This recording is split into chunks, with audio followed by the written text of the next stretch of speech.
Good evening, everyone, and here we are with another episode of Political Dregs. I'm Joel. We've got Calvin, Amir, and our favourite guest of the show, Irina von Wiese. Welcome back. Hey, Welcome back. thank you. Good to be back. Great to see you. I'm guest presenter today as well, so there's a couple of guest slots, but we have some familiar themes, unfortunately.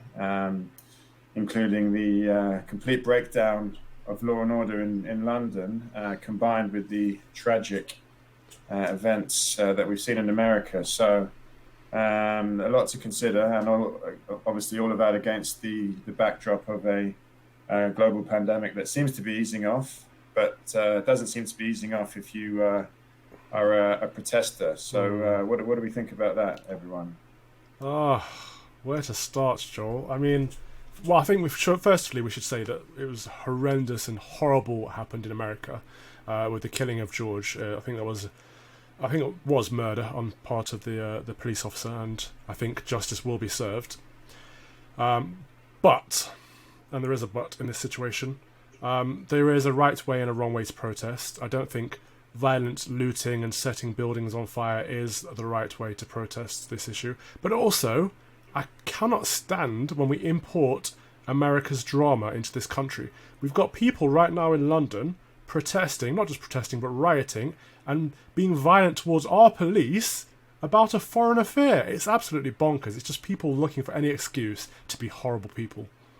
Yeah, I have to say, of course, like any sensible person, I was appalled by what I saw in America.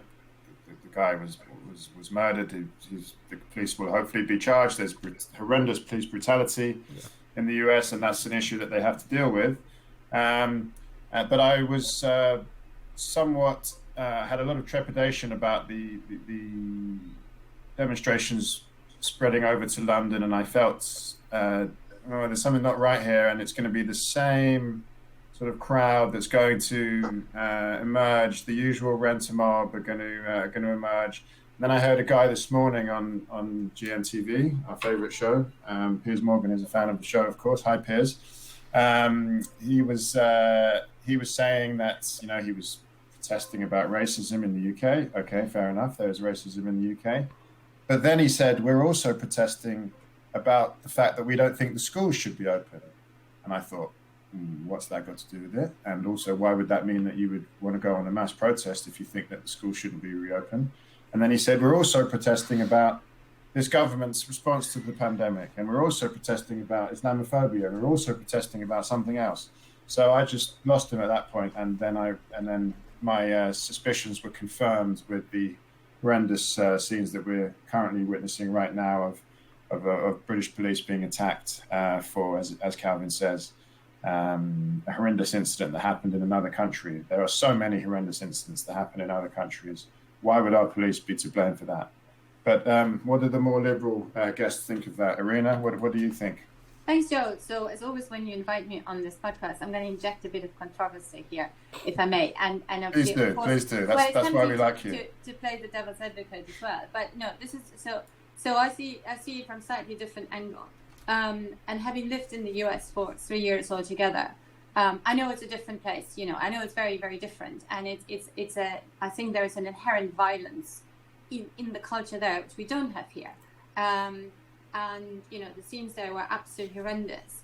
But racism as such is not unique to the US, and it is not something that you can say, it's not our problem. Obviously, it exists here, and it exists in my home country, in Germany, and everywhere else. And so what we see is a reaction to not just a single incident, however horrendous that was. And I couldn't watch it, right? It was so awful. It's a reaction that is cumulative to years and years and years and decades of degradation and racism and injustice. And the kettle at some point, it boils over and it explodes. And I understand that. And that is not a justification for looting and violence. But in a way, I've heard a lot of people say, enough is enough. And we've done loads and loads and loads of peaceful protests again and again, and it hasn't changed anything. So now we come to the importing of this to the UK.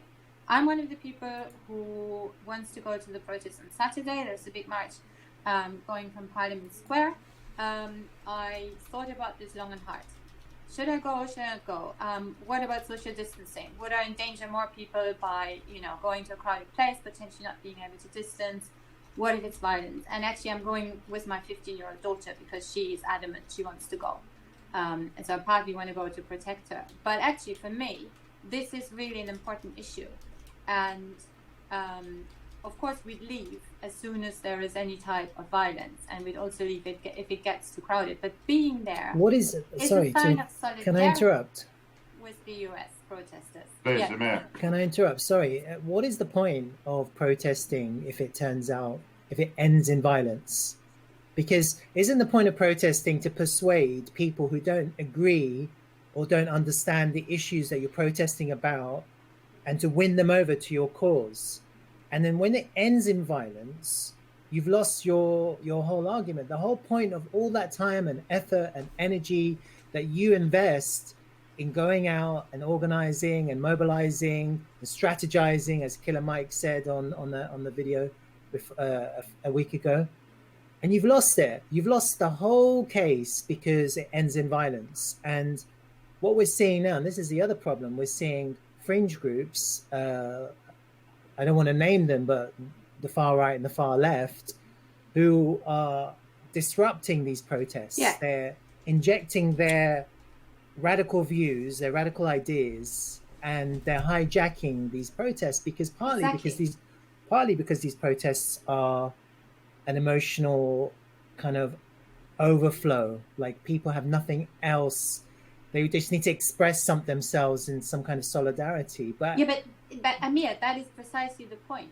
Because if you then draw the conclusion that you don't go at all, you have given the upper hand to the extremists, to the minority of people who are violent. And remember, there were also infiltrators from not only the white supremacists, but also from police who were, infiltrating this and stoking up violence. But of course there were left-wing rioters. But if you don't go as a peaceful protester and protest peacefully, then you're actually handing over the cause to those people, because then they have managed to stifle peaceful process and to silence you. But what is the cause that in the UK specifically that you're actually arguing for here, Irina? What is the concrete goal?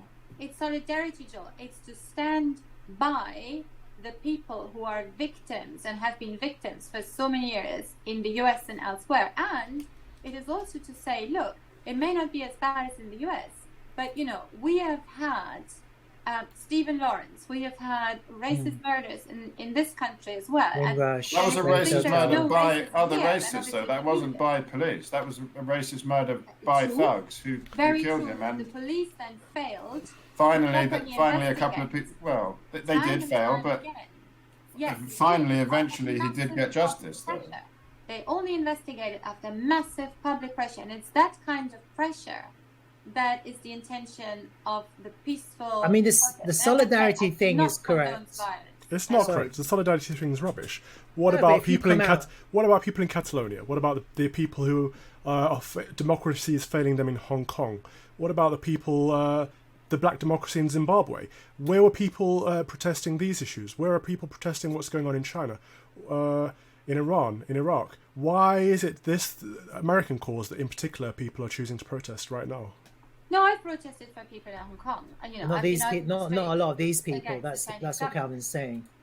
These people are not interested. It's not solidarity at all. It's Antifa, and it's these extreme left-wing people who just want to have a fight. They just want to loot some places and trash places and have a laugh. Hold on. I mean, there's a big difference between sort of ulterior motivations, and I'm completely agree with Joel when he says, if you sort of suddenly conflate this with 100,000 other different sort of vaguely anti-government protests, then it makes no sense whatsoever. This is a very specific reason why people are out there. It is outrage at something that happened that should never ever happen in a country that claims to be the world leader on human rights and on democracy. that is the perverse thing about it, that this is happening in the US. We all know about human rights abuses. I mean, I was vice chair of the Human Rights Subcommittee in the European Parliament for 7 months, and obviously every day we had cases in China, in Turkey, in Russia, throughout Latin America. We all know about these. But this is the US, which claims a high moral ground. But also, this is the country that we, the UK, is going to depend on post-Brexit, sorry to bring this in, for their trade relationship, and therefore politically dependent on. This is the country that we've sold out to. This is the President Trump that Boris Johnson is best friends with. That's why we have a reason to protest here. I think you have a reason to protest. I think a lot of these young people haven't got a clue what they're protesting about, which is my issue.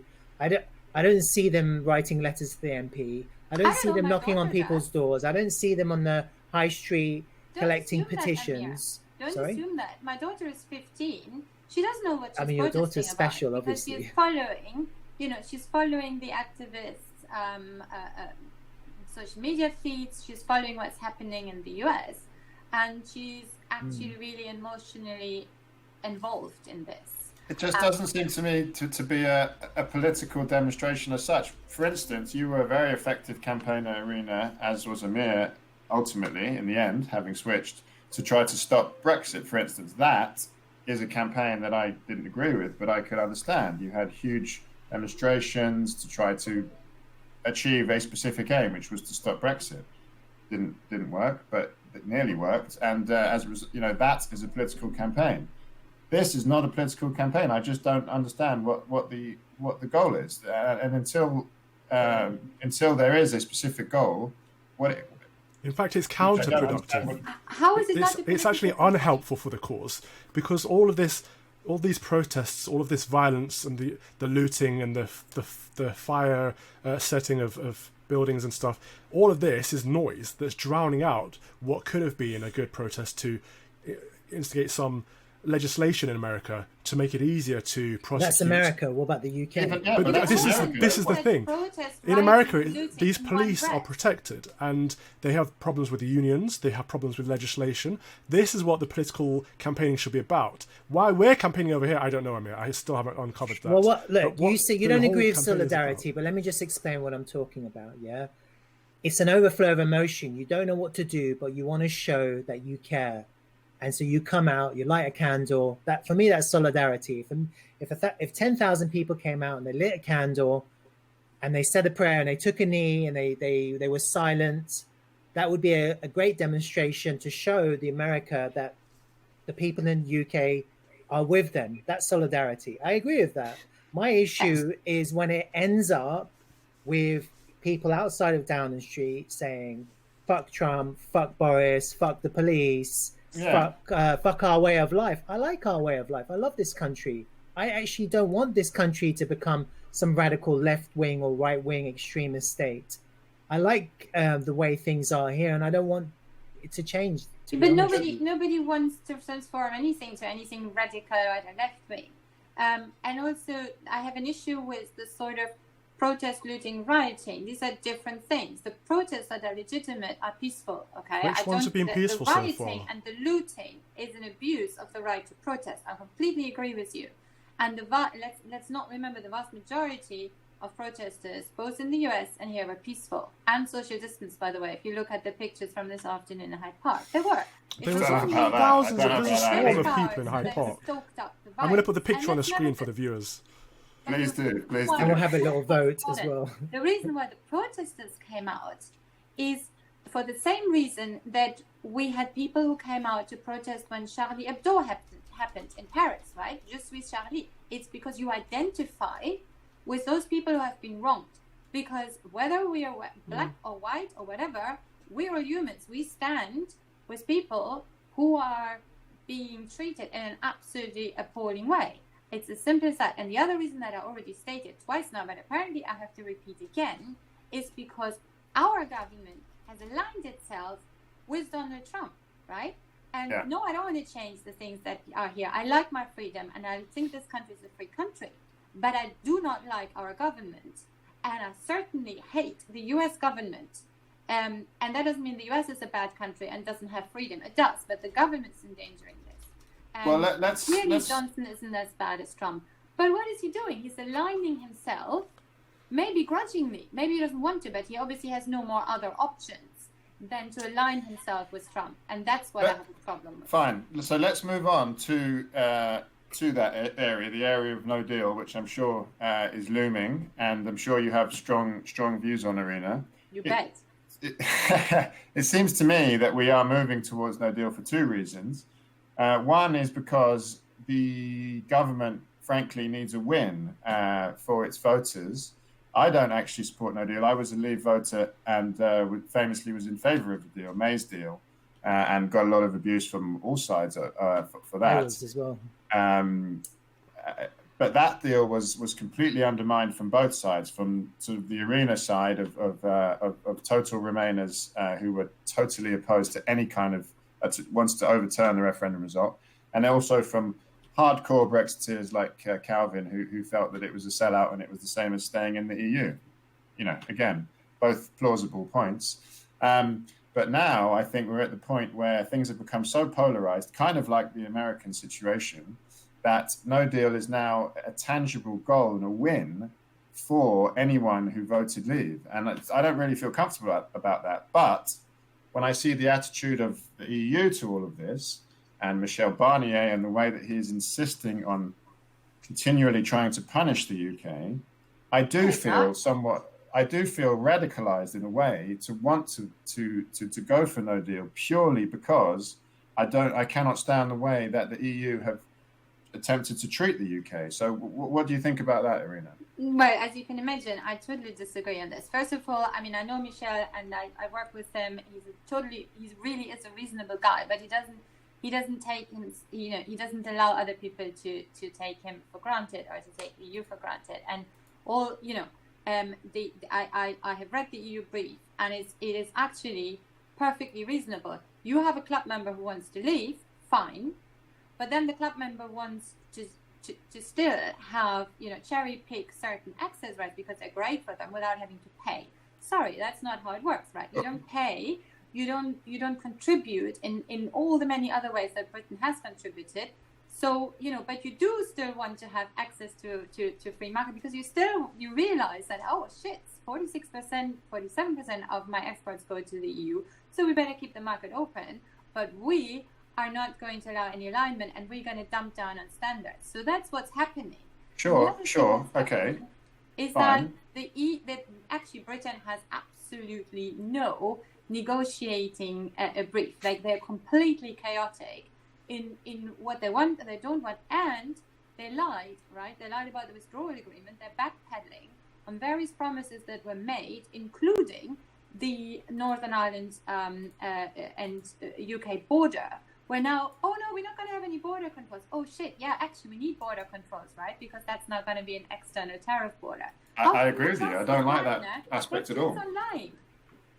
Okay, so, but why is it, though, that the impression that is given is that the EU uniquely wants to make the UK be under the jurisdiction of the ECJ, whereas all other countries, Canada, South Korea, etc., without getting into the minute details, because our viewers aren't that interested in the minute details, but the overall impression, it does seem to most observers that the UK uniquely is being told that it has to follow the jurisdiction of the ECJ forever, whereas other countries don't have to do that, who want free trade agreements. So no, actually, that's not quite true. The way it works legally is if you want to have certain agreements with the EU, you need to have an impartial judicial body that is looking at whether you adhere to these agreements or not, right? Yeah. So the ECJ is the only such supranational body that we have that could control it. So if there is no agreement on anything with the EU, there would be no Canada style or anything, any other agreement. Then obviously the ECJ has nothing to say. So which body does with the Canada deal? Which external third party body? Yeah. Who's adjudicating the Canada deal? The WTO, I assume. I honestly don't know, but it's a completely different catalog. It's a different agreement, right? So what you need in order to establish some form of fair base is the same standards for food safety, the same environmental standards, so that you actually compete fairly, right? So if you agree a standard, then you need somebody who says, oh, that's what the standard is. Sure, but I don't think anyone. And this Yeah. isn't, and that's all. That's what the ECJ is. That's mean, how I understand it. But you must see from the UK's perspective, or from the perspective of Leave voters in particular, that does seem very arrogant and very unfair from the EU's perspective, that we are the only country. Canada, you've just said, does not have to be adjudicated by the ECJ. So do you not? I just can't understand why this couldn't have been presented in a more amenable way, whereby there was Britain at least. is the one that wants access, right? But And Canada Norway wants wants access. South Korea wants access. The access that Britain wants to the EU markets, fisheries, etc. Remember, they share a common fisheries border. Canada doesn't, right? With the EU, is much greater than Canada has. So. Is it not that the EU wants access to the British fisheries, not the other way around? All these Yeah, I thought the EU is getting all of the UK's fish. No. No. Yes. That is actually not the case. But I'm not a specialist on fisheries. You can Without- invite my former colleague Chris Davis. He is great. He was the chair of the fisheries committee. He can tell you all about fish. But without going into those details, because it's quite detailed what we're talking about. Sorry. I think, just generally speaking, I don't see a problem why we can't just extend the transition by a year on the back of the worst economic crisis that we've had since World War II, a pandemic, one in 100 years. And I understand the political motivation for the Conservative Party and for Boris to appease his hardcore Leave voters and the promises he made in his manifesto. But you guys can agree that the manifesto is out of the window now on the back of this pandemic. But those voters who voted Conservative in those northern seats, the Red Wall, I can guarantee you they will be disgusted by. So you're saying that if the Conservative Party came out and said, look, we've just had a fucking pandemic, worst economic crisis since World War II, let's just extend the transition by one more year while we negotiate. Is that Calvin, what would you think about that? I would find that absolutely fucking disgusting if the government said that. If anyone uses COVID-19 as an excuse to push their political agenda, whether it's to extend the transitional period or not, I would be disgusted. I'm sorry, but that's exactly what Boris That's the voice of the northern man right there. He is using the COVID crisis to blame the entire fallout from a no-deal Brexit that we're going to have in January next year. And I bet you he's going to say, nothing to do with Brexit. The fact that we suddenly have food shortages and no more medicines in this country, that's all because of the COVID crisis. Great. Well, we like to make predictions on this show, and a couple of them have come true, actually, because we predicted, or some of us predicted, that this Chinese virus was going to be a big problem, and that we had to recalibrate our relationship with China as a result. So I think another prediction that I'm going to make is that no deal will happen purely because this Conservative government needs something to placate its voters. They need a tangible outcome. There have been questions raised clearly over the government's performance. I think the government's done well in terms of the NHS, but they've not done as well in terms of care homes, and I think the messaging as well has been confusing at times. But I think I strongly feel that these voters want a tangible win for the government, and that no deal will provide that win. But we will of course see. And then what is the cost then? I mean, I don't know. It doesn't matter what the cost is. We're talking politically here. Politically, it doesn't. Well, I mean, at the moment it doesn't matter because they're just borrowing through the hill. So I mean, well, that's the other point. Amir's right. Money's been made up, Irina. Money's just been printed left, right, and centre. I mean, yeah, exactly. So my daughter written off 30 billion at the end. Exactly. So our kids are going to pay their entire life, not only financially, but in terms of jobs and everything else, and they'll probably leave. Right? That's a pretty high cost. And remember, most economists agreed that even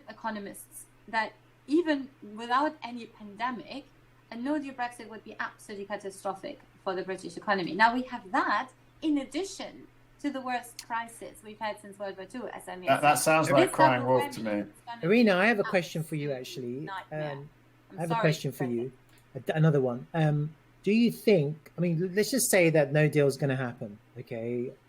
I think it Joe? will actually the way. Okay, so we are going to predict a no deal. Oh, shit.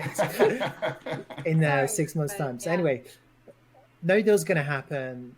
But do you think on the back of this COVID crisis that actually we're in a stronger position with a no deal Brexit? And let me explain. Yeah.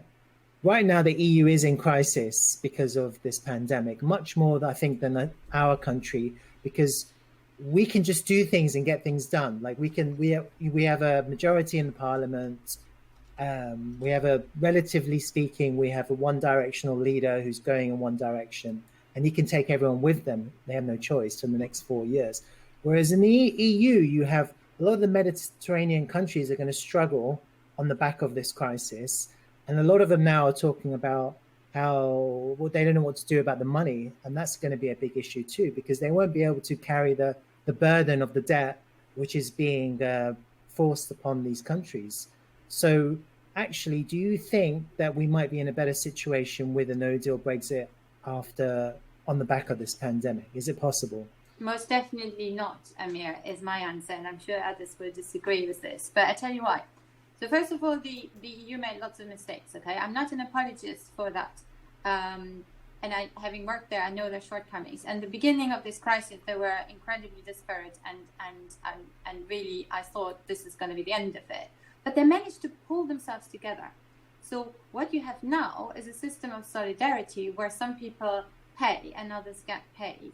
But on the whole, what you have is a much bigger block which absorbs the enormous costs for some, and as a whole is going to be better off in the future, because what they did is they effectively shared the pain and they would share the benefits from this in the longer run. Whereas Britain, and remember, we now have the second highest death rate, per capita death rate in the world. I think it's the highest. Second in the world. Towards Spain, I don't believe that. which has had no new cases in the last few days, and we're going to overtake Spain, I'm afraid. I'm not happy to announce this. I'm not gleeful, right? I think it's awful. But we've had the worst outcome in Europe by far from this as a country. And this is the worst outcome in terms of deaths, which is horrendous, but it's also going to be the worst outcome economically. And it's partly because we can't share the pain. We don't get any help from outside. Or you seriously think we're going to get help from the US, right? That's not going to happen. I don't think any word of that was true. We're not going to get help from China either. So I mean, look at what the EU did, Irina. Look, when this COVID-19 situation took place, Italy was suffering worse of any country in Europe with the Wu flu. What did the EU do? Did they offer them solidarity? No. They inflicted more punitive charges on them. They made the situation worse for them. Russia, China, and Cuba were helping out countries like Italy that were suffering. Oh, wow. Whereas the EU were looking for more money. It's absolutely outrageous the way they treated one of their own. Hold on. They closed the borders as well. That's what I don't understand. What happened to free movement of people? Free movement of people only when it's convenient. I do object to the term Wu flu. That's a Trumpian term, and I think it is... Object all you like. My podcast, I will continue to call it Wu flu, China flu, whatever you like. I call it Chinese flu. Okay, fine. Well, I think... It's a flu from China. It started in Wuhan. Secondly, I did say, Objection noted. Right at the beginning, the EU did not stand by Italy, and yes, they behaved in a selfish way, and so why would you want to be a part of that? Falling apart, but they pulled themselves together. Too little, too late. It was reactive. The biggest solidarity pact. But is it solidarity, Irina? But is it solidarity? Because this is existential. This is existential. The German courts don't agree with. Have said, haven't they, that they will not allow pooling of debt and issuing. No, that was before. That was before. This is actually not a EU decision, which is going to be taken by the Commission. But Germany and France have said they are willing to support a solidarity pact, which is completely unprecedented, right? In terms of both scale and sheer quantity. So that's lobbying money, though. That's not the same as there's an existential problem for the EU, which has always been the same. It's not alone. Remember? But what you need loans, though. You need to issue joint debts. Germany ultimately has to put its hand in its pocket and issue pooled debt on behalf of the whole of the EU. And they're not prepared to do that. They just won't do it. No, they will. Both Germany and France have already signed up to it. That's given grants. Well, we'll see. The devil's in the detail. No, they have. This is a grant, not a loan. Yeah, exactly. But what they need is solidarity contribution. But where did this solidarity come from? What's the intention behind it? German ministers saw that there was the potential of another Brexit situation in Italy. All the polls suggested that Italy had it up to the ear with the EU because there was lack of solidarity. It's very reactionary for them to say, actually, look, they're looking to leave now as well. Let's help them out. That's not the kind of membership, the kind of club that I want to be a part of. Well, hold on a second. Isn't that the whole purpose of a club? If you have a member who says, no, you're not treating me fair, I'm going. That's you fine. should be supporting them without them threatening to leave. You shouldn't have to threaten to leave to get support.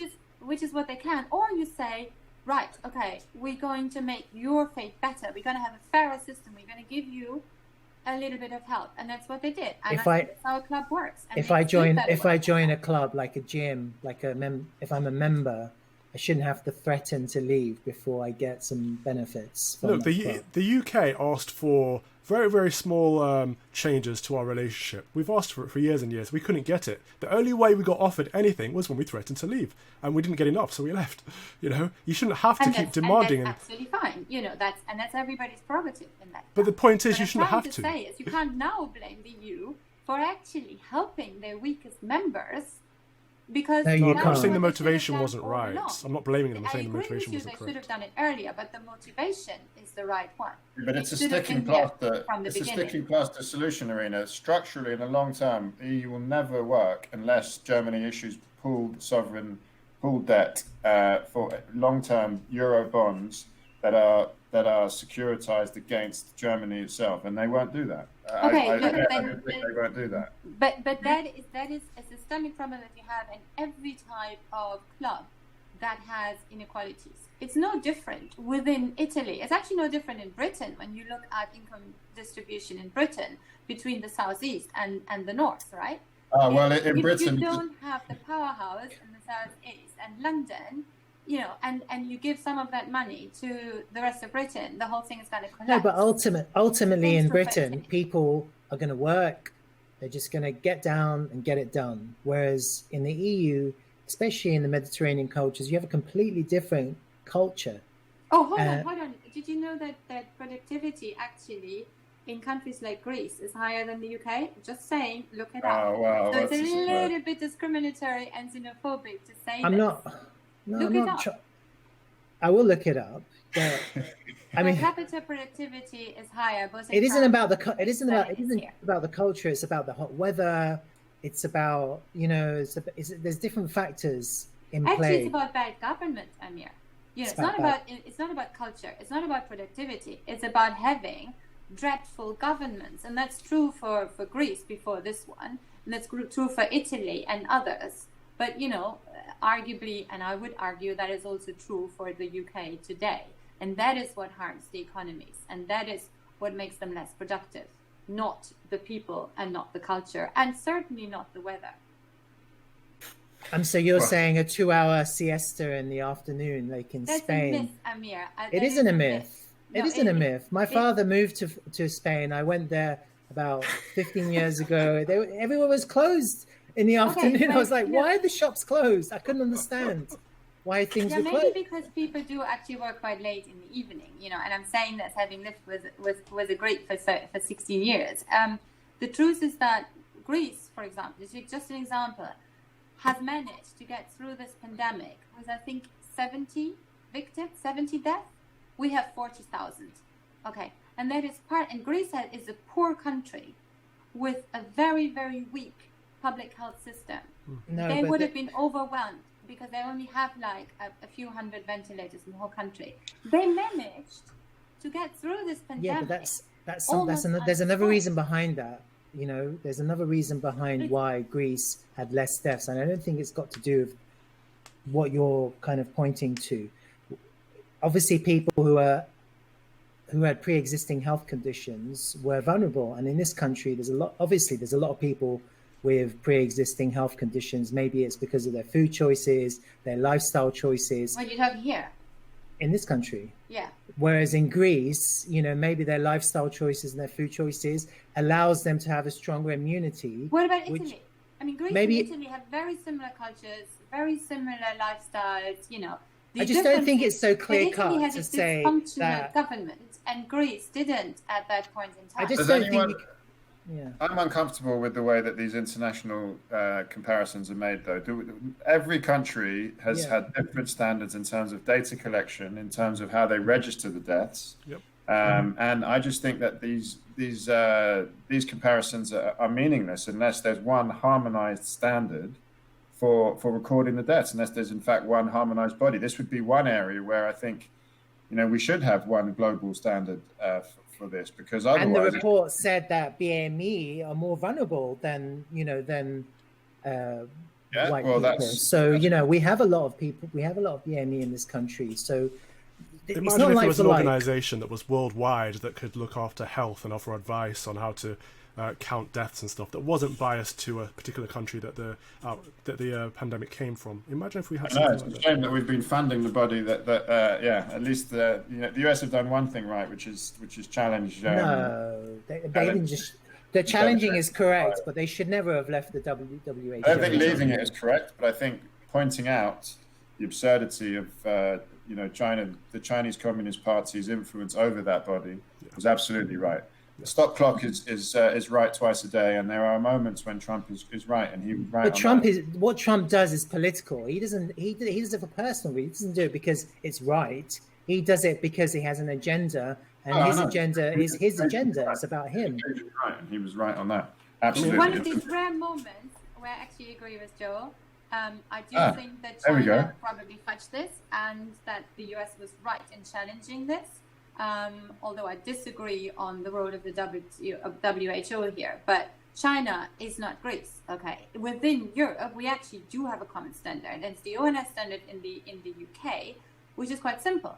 It counts excess deaths over the same rate at the same time last year and the previous years, and it's not rocket science.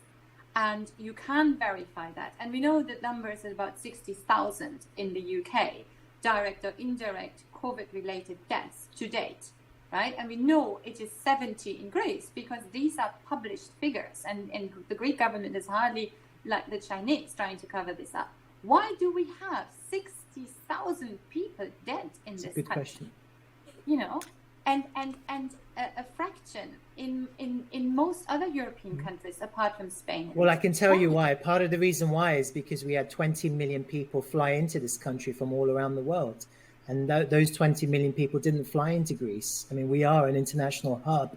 And our Home Secretary completely failed, completely useless, and didn't close our borders to air This is another thing that I agree with Amir on, and I also agree with criticism of the Home Secretary on. I think she's not up to the job.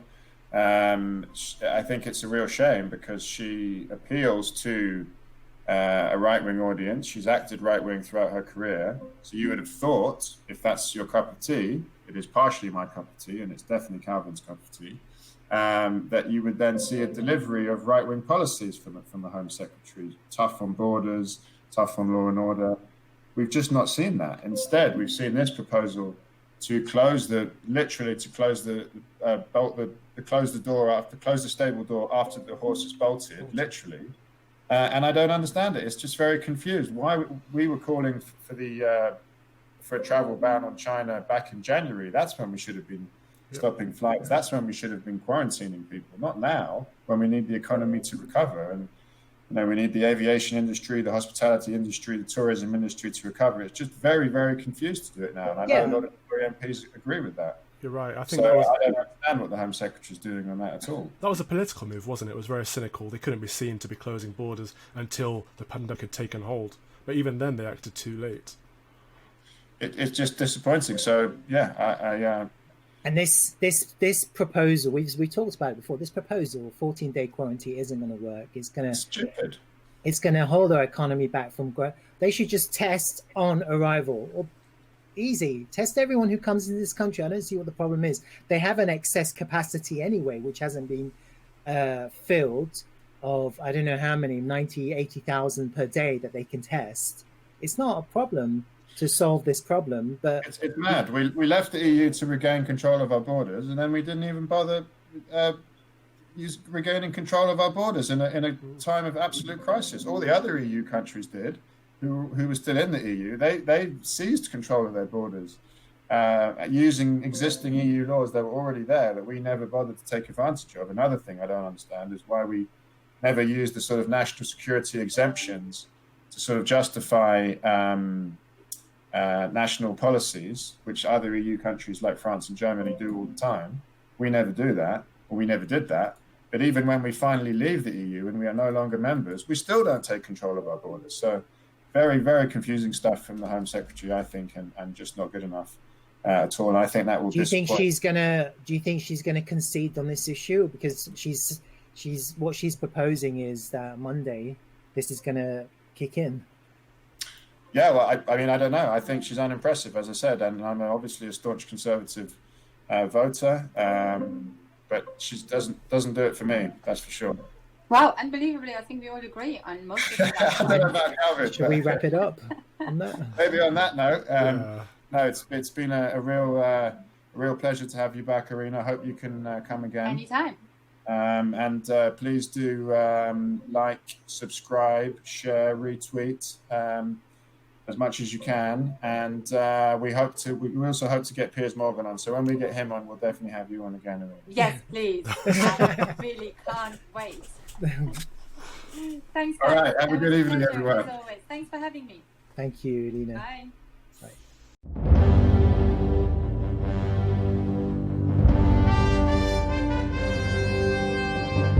And we want to give a special shout out to a friend of the show, Hamish Hunter. He's been watching for quite a while. I hope you're out there, Hamish, having a nice time. Take care of yourself. Bye, Hamish. Bye, Hamish. Bye, Hamish.